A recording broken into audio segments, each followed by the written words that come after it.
Sai IAS academy पर आप सभी का स्वागत है।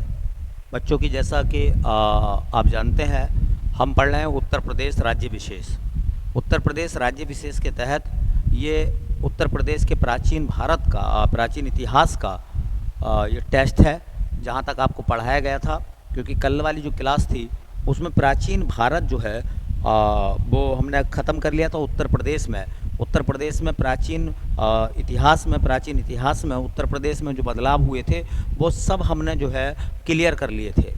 एक एक पॉइंट को हमने बहुत अच्छे से क्लियर करा था। आज उसी से जुड़ी हुई ये टेस्ट है और सब बच्चे जो हैं वो टेस्ट करें। पहले अपना आंसर लगाएं, फिर उसके बाद में आंसर चेक भी करें हाथों हाथ, और ये देखें कि आपका सही आंसर क्या था, आपको कितना जो है सवाल के बारे में नॉलेज है। चलिए, तो टेस्ट में बेटा पहला सवाल है, हर्षवर्धन ने दो महान धार्मिक सम्मेलनों का आयोजन कहाँ किया था? हर्षवर्धन ने दो महान धार्मिक सम्मेलनों का आयोजन कहाँ किया था? कन्नौज प्रयाग में, प्रयाग थानेश्वर में, थानेश्वर वल्लभी में, वल्लभी प्रयाग में। ये चार विकल्प आपके सामने। आपको मिलता है 20 सेकंड का समय, और 20 सेकंड के समय में आप जवाब दीजिए। ठीक है, 20 सेकंड में आपको जवाब देना है।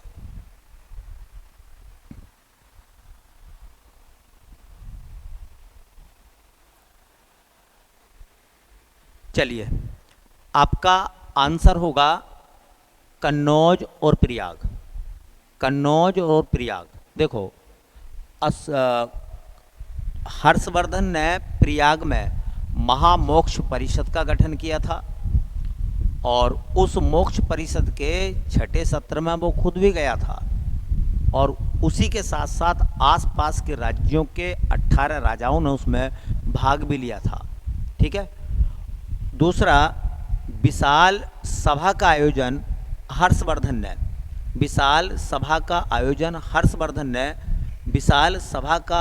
हर्षवर्धन ने कन्नौज में किया था, और उसकी अध्यक्षता जो थी वो करी थी हुएनसांग ने। ये मैंने आपको पहले बताया था।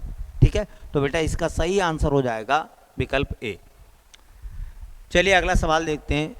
दूसरा सवाल ये कह रहा है बेटा हमसे कि निम्न में से किन तीर्थ स्थानों की यात्रा अशोक ने नहीं की? गया कुशीनगर, अयोध्या हरिद्वार, लुम्बिनी कपिलवस्तु, सारनाथ श्रावस्ती। कह रहे हैं कि अशोक ने किस स्थान की यात्रा नहीं करी, कौन से तीर्थ स्थान पर अशोक नहीं गया? तो हमने अशोक के बारे में पढ़ा था कि कलिंग युद्ध के बाद अशोक जो था वो बौद्ध धर्म का अनुयायी हो गया।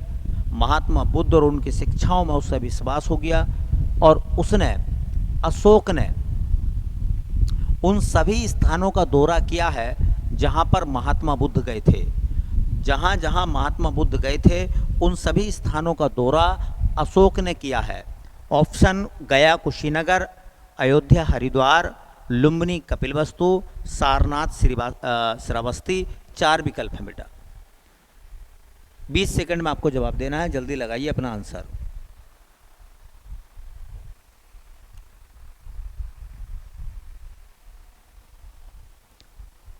तो आपका सही आंसर क्या है? सही आंसर है अयोध्या हरिद्वार। देखो, गया या बोध गया में महात्मा बुद्ध को ज्ञान मिला था, इसलिए अशोक गया भी गया। कुशीनगर में महात्मा बुद्ध ने अपना अंतिम समय बिताया था, उनकी मृत्यु हुई थी, इसलिए वो कुशीनगर भी गया। लुम्बिनी में महात्मा बुद्ध का जन्म हुआ था, इसलिए वो लुम्बिनी भी गया। कपिलवस्तु महात्मा बुद्ध का पिता की राजधानी थी, है ना, तो अशोक कपिलवस्तु भी गया। सारनाथ में महात्मा बुद्ध ने प्रथम उपदेश दिए थे, जिसे धर्म चक्र प्रवर्तन कहा जाता है, अशोक वहाँ भी गया। श्रावस्ती, जहाँ महात्मा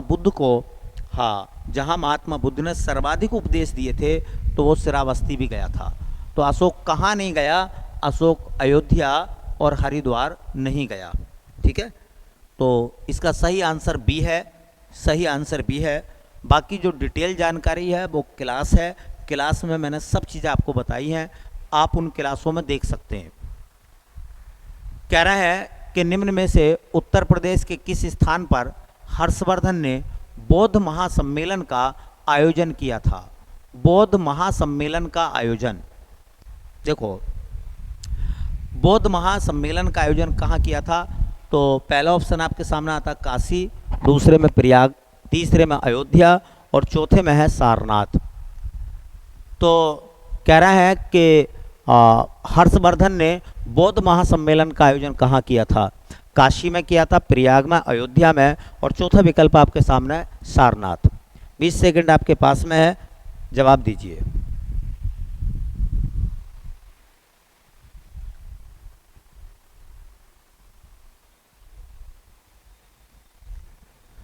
तो सही आंसर है बेटा, क्या है आपका सही आंसर? जल्दी बता दीजिए।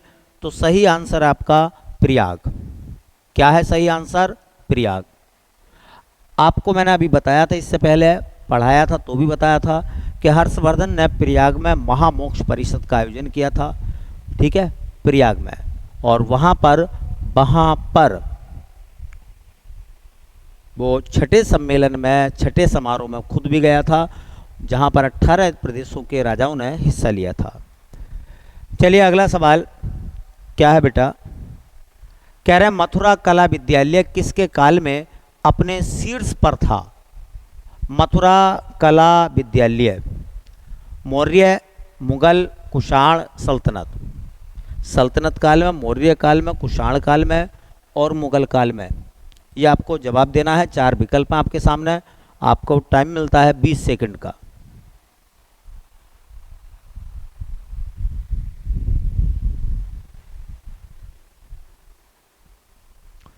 तो आपका बेटा सही आंसर है कुषाण। क्या आंसर? कुषाण।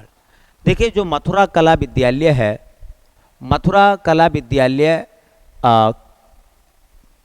का जो डेवलपमेंट हुआ है, विकास हुआ है ना, जब वो अपने शीर्ष मतलब शिखर पर पहुंची थी तो उस समय भारत में कुषाण वंश था।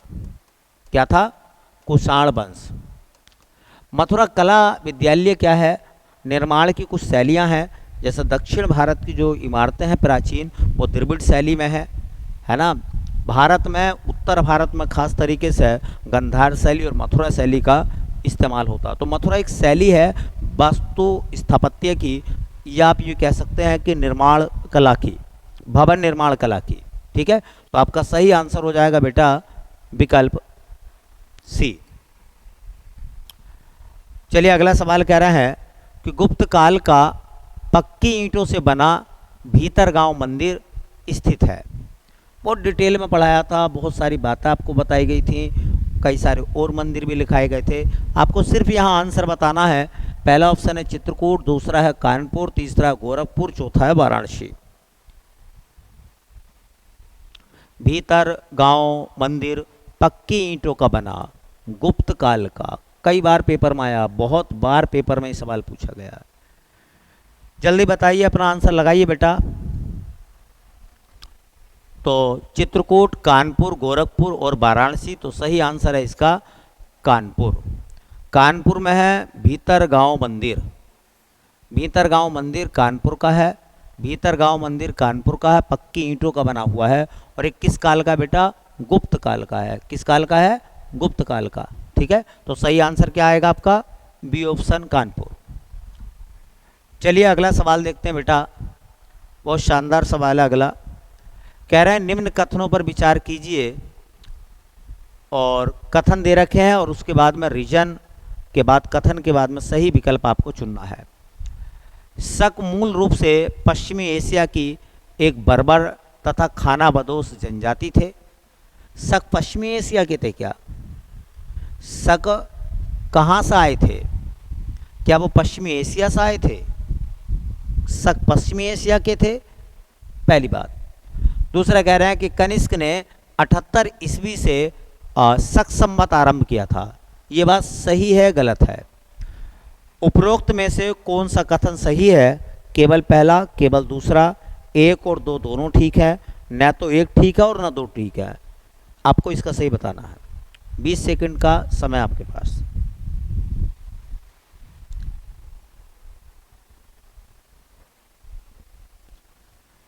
सही आंसर है इसका, सही आंसर है इसका बेटा वो ऑप्शन है केवल 2। कौन सा ऑप्शन है? केवल 2। केवल 2 सही है। क्यों कह रहे हैं? देखो, पहली बात तो शक मूल रूप से पश्चिमी एशिया के नहीं थे, वो मध्य एशिया के आसपास के रहने वाले थे। ठीक है। दूसरी बात, पश्चिमी एशिया के नहीं थे। कनिष्क ने 78 ईस्वी से शक संवत प्रारंभ किया था, ये बिल्कुल बात सही है। कनिष्क का राज्यारोहण होता है 78 ईस्वी में, और जब कनिष्क का 78 ईस्वी में राज्यारोहण होता है तो उसी समय वो शक संवत को शुरू करता है। तो इसका मतलब ये है कि इसमें विकल्प बी जो है वो बिल्कुल सही है। ठीक है। चलिए अगला सवाल, निम्न में से कौन सा कथन सही नहीं है, ये आपको बताना है। पहले में लिखा गया है कि उत्तर वैदिक कालीन सभ्यता का मुख्य केंद्र उत्तर प्रदेश था। उत्तर वैदिक कालीन सभ्यता का मुख्य केंद्र उत्तर प्रदेश था। कुषाण काल में मथुरा जैन धर्म का एक समृद्ध केंद्र था। सी में कह रहा है राज्य में मथुरा की खुदाई में कुषाण कालीन साक्ष्य मिले हैं। चौथा कह रहा है सारनाथ के धर्मराज के स्तूप का निर्माण क्या पुष्यमित्र शुंग द्वारा करवाया गया था। 4 विकल्प आपके सामने, आपको जवाब देना है कि 4 विकल्पों में से कौन सा विकल्प जो है वो सही नहीं है, सही नहीं है। तो देखिए, हमने बताया कि सारनाथ में धर्मराज स्तूप या धमेक स्तूप है, धर्मराज या धमेक स्तूप है सारनाथ में, और वो सारनाथ का धमेक स्तूप किसने बनवाया था ये मैंने आपको लिखवाया भी है। आपको कुछ अगर ध्यान आ रहा हो तो उसका सही जवाब आप बता सकते हैं। तो वो बनवाया था सम्राट अशोक ने, सम्राट अशोक ने। तो जो गलत है वो गलत कौन सा बना बेटा? वो गलत ये वाला सवाल बना, ये वाला विकल्प डी जो है वो गलत है। इसका आंसर होगा डी। सारनाथ के धर्मराज के स्तूप का निर्माण पुष्यमित्र शुंग द्वारा कराया गया था, गलत है, बल्कि सम्राट अशोक के द्वारा कराया गया था। चलिए अगला सवाल देखते हैं बेटा। ये कह रहे हैं 1194 ईस्वी में मोहम्मद गोरी ने चंदावर के युद्ध में, है ना, गहलवाल वंश के किस शासक को पराजित किया था। 1194 में चंदावर की लड़ाई हुई थी, कौन सा राजा मोहम्मद गोरी के द्वारा पराजित हुआ था? यशो विग्रह, गोविंद चंद्र, भानुचंद्र, जयचंद्र। आपका जवाब है क्या ये बताइए मुझे 20 सेकंड के बाद में।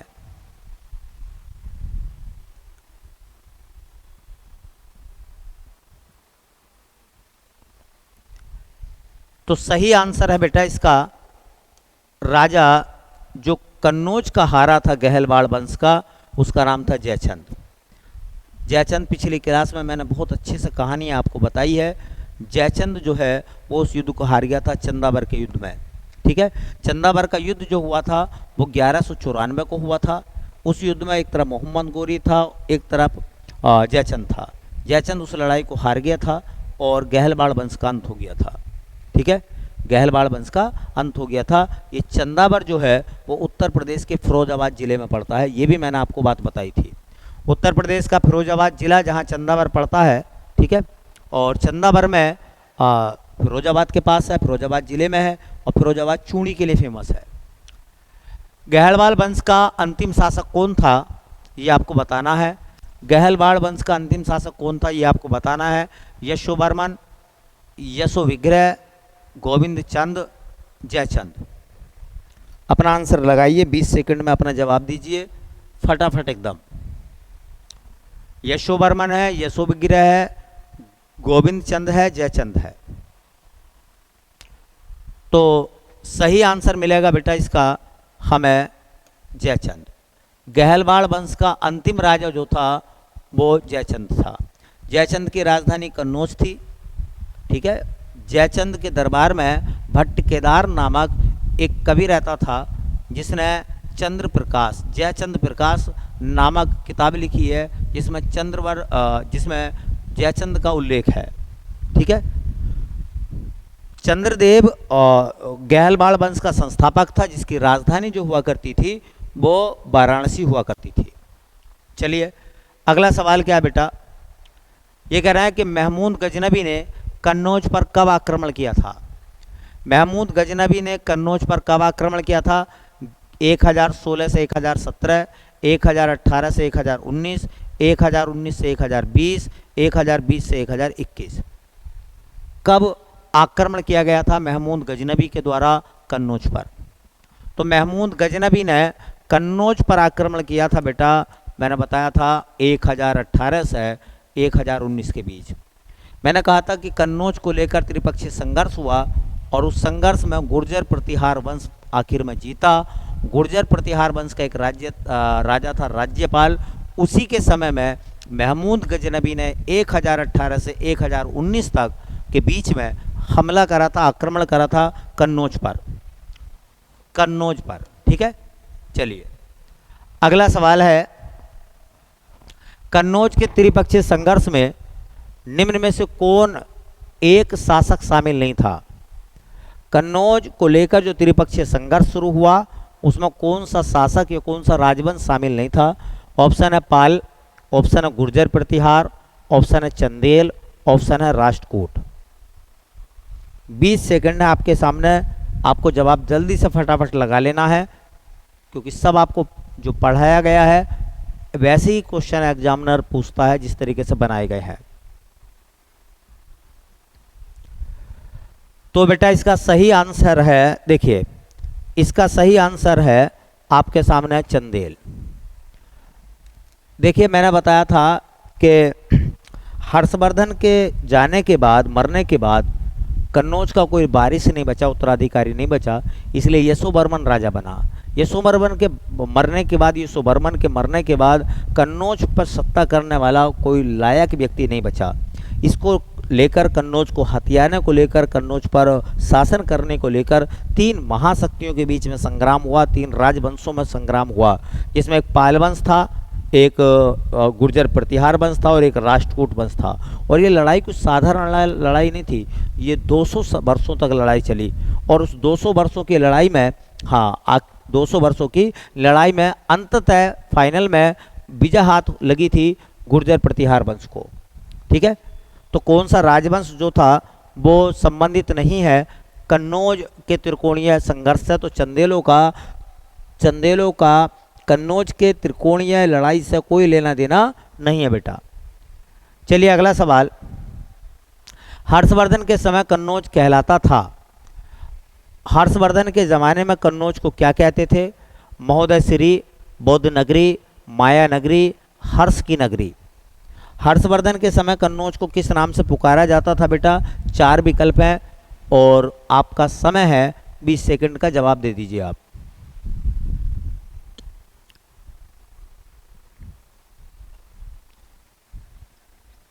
तो सही आंसर है महोदय श्री। मैंने एक दिन बताया था कि कन्नौज के नाम पूछे गए पेपर में, कई पेपर में। देखिए कन्नौज को कान्यकुब्ज बोला गया है, कन्नौज को महोदया बोला गया है, कन्नौज को महोदया श्री बोला गया है ना। कन्नौज को इत्र नगरी कहते हैं, कन्नौज को ग्रास ऑफ ईस्ट, पूरब की घास कहा जाता है। ये सब नाम आपको पढ़ा दिए गए हैं, सब नाम आपको बता दिए गए हैं। ठीक है, अगर जिन बच्चों ने नहीं चीज़ों को सीखा है या पुरानी क्लास है उन्होंने नहीं पढ़ी हैं, तो वो पुरानी वीडियो को जो अभी हाल फिलहाल में आप लोगों को पढ़ाई हैं उनमें देखें, आपको लगेगा कि ये सभी सवाल आपको याद हैं। ठीक है, तो पीछे जो वीडियो हैं उन वीडियो को देखकर, उन क्लासों को देखकर आप जो है अपनी तैयारी को बेहतर बना सकते हैं। चलिए अगला सवाल, कन्नौज से पूर्व हर्ष कहाँ का शासक था? कन्नौज से पहले हर्षवर्धन जो था वो कहाँ का शासक था, ये आपको बताना है, ये आपको बताना है। जबकि पहला ऑप्शन आपके सामने लिखा गया बेटा, पहला ऑप्शन आपके सामने लिखा हुआ है कौशाम्बी का, कुशीनगर का, श्रावस्ती का या थानेश्वर का। कन्नौज जो है वो हर्षवर्धन की दूसरी राजधानी थी, पहली राजधानी उसकी क्या थी ये आपको बताना है। 4 विकल्प हैं आपके सामने, है 20 सेकंड का समय।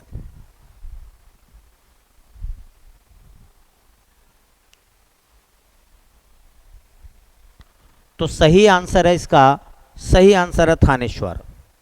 देखिए मैंने पहले भी बताया था उत्तर प्रदेश के एग्जामों में कई बार ये क्वेश्चन पूछा गया, उत्तर प्रदेश पुलिस में भी पूछा गया है ना, और यूपी SSS में भी सवाल इस तरीके के पूछे गए हैं, यूपी PCS में भी सवाल आए हैं। कन्नौज का आने का उसका कोई मकसद नहीं था हर्षवर्धन का। एक्चुअल में क्या हुआ कि हर्षवर्धन का जो पिता थे प्रभाकर वर्धन, उनकी जब डेथ हो गई तो थानेश्वर का राजा बनाया गया हर्षवर्धन के बड़े भाई को, जिसका नाम था राज्यवर्धन। और उसी दरमियान जो है हर्षवर्धन के बहनोई, मतलब उसकी बहन राज्यश्री के पति गिरिवर्मन की हत्या जो है कन्नौज में कर दी गई आक्रमण के दौरान। उसी दौरान उसका भाई बदला लेने के लिए आया, कन्नौज की तरफ आया, तो गोंड के राजा शशांक ने राज्यवर्धन की भी हत्या कर दी।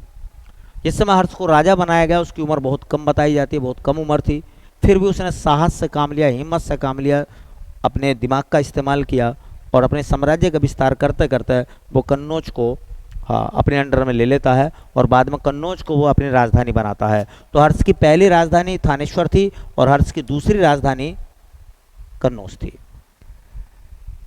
चलिए अगला सवाल देखते हैं बेटा, गुप्तकालीन दशावतार मंदिर कहाँ स्थित है? गुप्त काल का है, जैसे भीतरगांव मंदिर जो है वो कानपुर में है ना, ईंटों को, पक्की ईंटों का बना। वैसे ही गुप्तकालीन दशावतार मंदिर कहाँ है, और ये कई बार एग्जाम में क्वेश्चन पूछा गया है और ये सवाल इसी प्रकार के बार बार पूछे जाते हैं। मथुरा में है, अयोध्या में है, देवगढ़ में है या कौशाम्बी में है? दशावतार मंदिर जो गुप्त काल का है, पढ़ाया है आपको, देख लीजिए आप अपने दिमाग में सही आंसर क्या होगा। 20 सेकंड आपके सामने।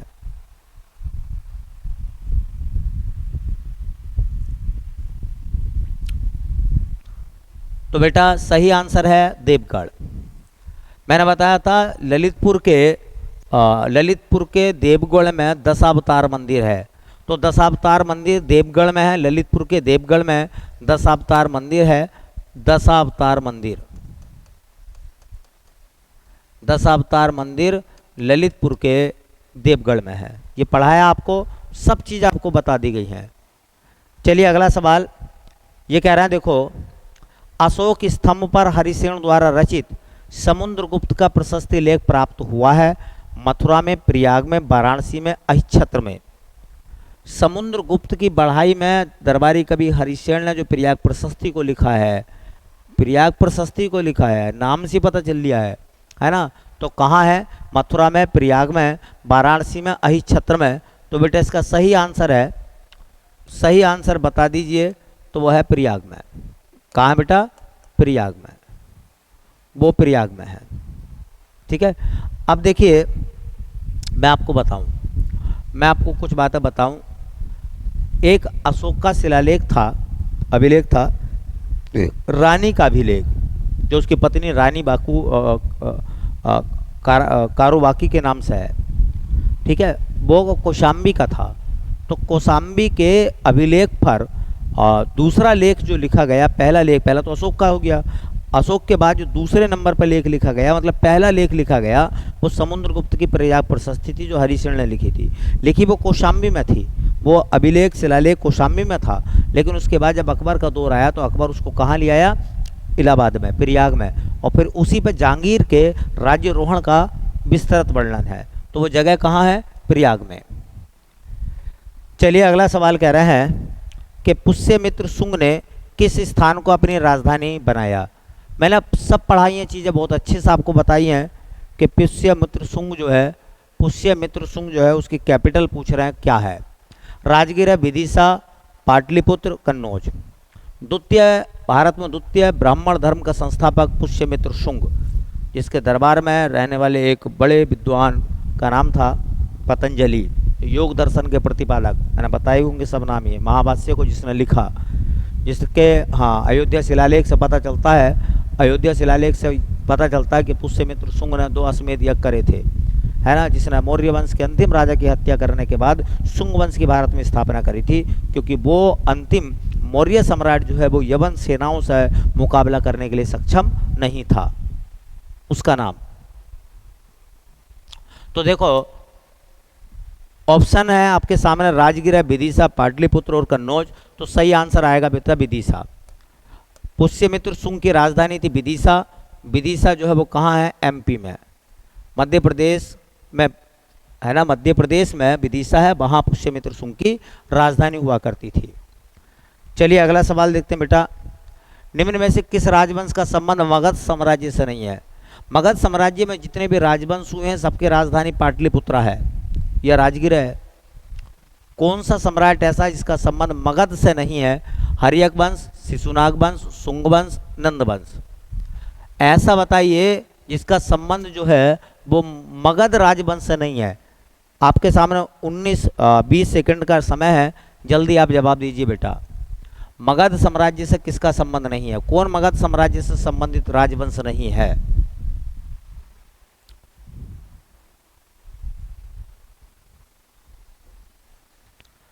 तो सही आंसर है बेटा शुंग वंश। देखो, हर्यक वंश का संस्थापक बिंबिसार था, मगध का था वो भी। शिशुनाग वंश का संस्थापक शिशुनाग था, तो वो भी मगध का था। नंद वंश का संस्थापक महापद्म नंद था, वो भी मगध का राजा था। शुंग वंश के बारे में मैंने बताया था कि सियालकोट की तरफ उत्तर पश्चिमी भारत में इनकी राजधानी हुआ करती थी। चलिए अगला सवाल। उत्तर प्रदेश के किस शहर से कुषाणकालीन सिक्के, अभिलेख एवं मूर्तियां प्राप्त हुई हैं? कुषाण काल की बहुत सारी जानकारियां उत्तर प्रदेश के किस शहर से मिलती हैं, किस जगह से मिलती हैं? प्रयागराज, मथुरा, वाराणसी, मेरठ। जल्दी जवाब दीजिए, आपके सामने समय है मात्र 20 सेकंड।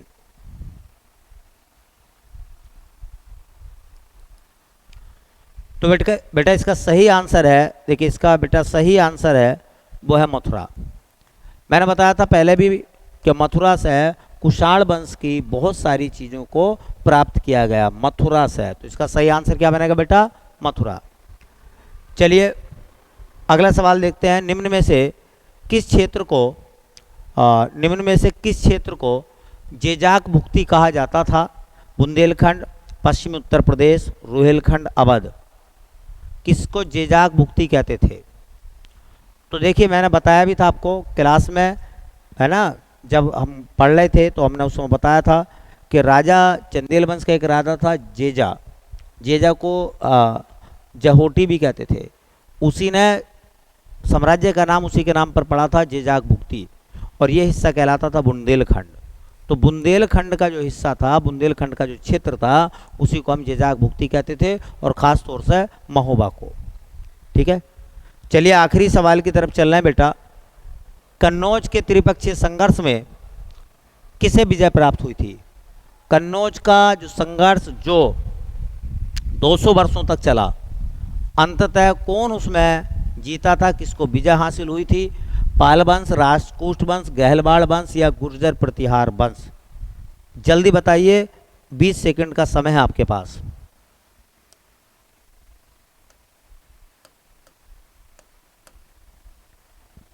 तो आखिर में कौन सा राजवंश जीता था? कन्नौज को लेकर 200 साल तक जो त्रिपक्षीय संघर्ष हुआ, उसमें एक पाल वंश शामिल था, एक राष्ट्रकूट शामिल था और एक गुर्जर प्रतिहार वंश शामिल था। और आखिरकार अंततः कौन सा राजवंश विजय हुआ? तो राजवंश का नाम था गुर्जर प्रतिहार वंश। ठीक है, तो बेटा ये टेस्ट भी हो गया है आपका। अब हम चलेंगे मध्यकालीन भारत में, जहां हम देखेंगे कि उत्तर प्रदेश में किस तरीके से प्रशासन या शासन को चलाया गया है। मध्यकालीन भारत में हम उसी तरीके से उत्तर प्रदेश को पढ़ रहे हैं जिस तरीके से हमारे भारत के इतिहास को पढ़ा जाता है। उसी क्रम में हम किसी भी बिंदु को, किसी भी टॉपिक को नहीं छोड़ रहे हैं, है ना। तो मोटी मोटी बातें आपको भारतीय इतिहास की बताते हैं, उसके साथ साथ उत्तर प्रदेश के इतिहास की बताते हैं, जो हर एग्जाम आपके लिए फ़ायदेमंद होंगी। ठीक है, तो बेटा मिलते हैं फिर नेक्स्ट क्लास में। तब तक के लिए आपका बहुत बहुत धन्यवाद।